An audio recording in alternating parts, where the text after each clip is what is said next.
One of the things is you left the world's premier AI lab just before everything went mad. Yeah.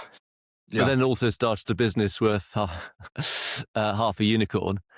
What led you to make that decision? I mean, I even when we were working together, like I always had these entrepreneurial ambitions, but I also kind of recognized that. I mean, it's funny now because I spent living in Silicon Valley. I see like Stanford students who exit their undergrad, and of course, the first thing they're going to do is go and try and raise a seed round. And I feel like Stanford, has basically trained their undergrads to believe that the best thing they can possibly do upon graduating is raise a seed round. I recognized that I needed, some learning. I needed to kind of, get the skills I think I got from consulting, the technical understanding I got from DeepMind. So I always kind of set out with that ambition.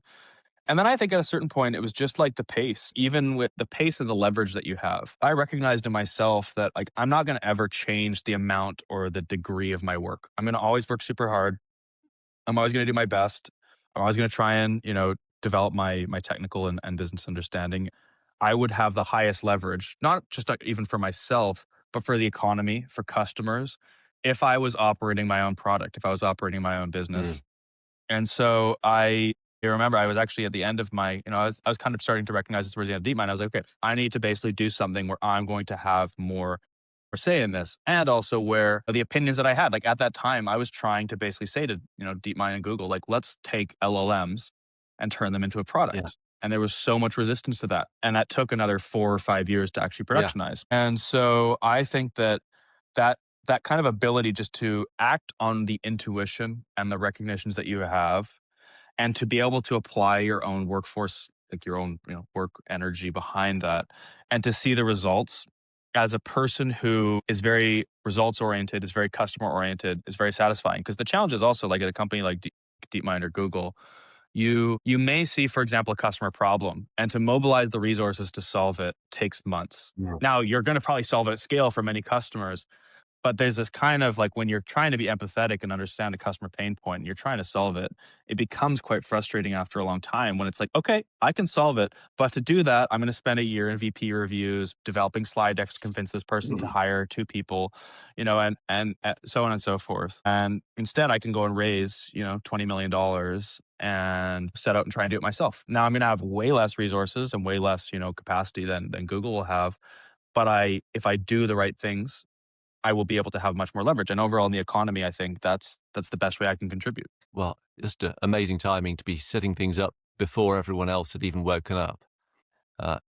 Indeed, I sometimes think that not everyone else has woken up yet, even now. No, I certainly, I mean, the reality is that's one of the things that I like to focus on. Like, if you talk to most people in the world today and said, how is AI changing your lives? 99% of people are going to say, well, I see cool videos on Instagram that are generated with like cats riding elephants.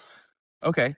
Is that the real impact that we have? So I think I still maintain the ambition that like AI has this incredible capacity to change the lives of everyday consumers. And we're so far from it still. One of the things you just talked about was that there was this debate about reinforcement learning versus language models. I think how that debate happened, and what did you learn from DeepMind? We could spend an entire podcast just learning about that. I'd love to get into a bit of a color about the place. Yeah, and I mean, I've actually been reflecting on this a little more, and looking historically. I think that one thing, kind of at a meta level, that I learned from DeepMind is, I think that at that time they didn't have any commercial constraints, and I also think they didn't feel any time constraints. There is this belief that AI was going to take a long time. There was going to be very little competition, and that we would just be able to continuously do R&D without any commercial requirements, and eventually that would create something like AGI. And so what I think that meant is that the research methods, the approaches were very, very experimental, very long-term in nature. And that also, of course, allowed them to they were produced huge amounts of papers. They were, they still do as an incredible research org. But what I think happened when GPT-3 came out was it proved, crap, there's something that's actually a lot easier to make that makes a lot more money. And we live in a capitalist world. Therefore, that thing is going to start drawing in more investment. It's going to start drawing in more customers. It's going to start drawing in more mind share from the industry. And so I think it kind of caused this flip to realize, crap, even if we could do reinforcement learning for the next 10, 15 years and produce something amazing, there's something that has more near-term ROI, and that will naturally end up drawing in more investment. And as we know, just from a basic story, the thing that draws in more investment will end up progressing much faster. Yeah. And I think that's what happened. It's not to say that like LLMs or generative models are the optimal option, but they are the optimal option under the constraint that we have a commercial and a time barrier. You talked about it being a very, very sort of research environment. I mean, what was it like to work with Demis? So yeah, I was in, obviously I didn't work directly with Demis, every day, but I did get to overlap, and I got to work with Korai quite closely, who's now the, he has multiple roles, but one of the CTO of DeepMind in that. And, you know, Demis, the one thing that I think was really interesting about Demis, even early on, and I remember him coming in to give me a presentation when we first joined, is he was and is always painting a vision of the future, but from a very scientific lens. And he always kind of came in as the scientist.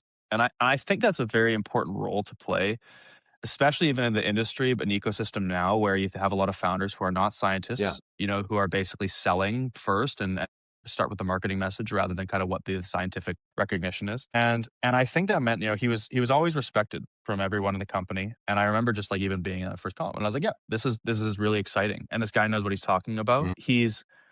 When you start, I think, with the scientific story, you think a lot more long term. So that's what I always recognize. Like Demis was always thinking very, very long term, like, far beyond his tenure. And there was other things, there was I just remember funny quotes. I don't even know where I heard these at random points, but I remember, Demis had certain opinions, certainly too. Like, he did strongly believe, because I think he had that scientific lens, that long-term lens in things like reinforcement learning.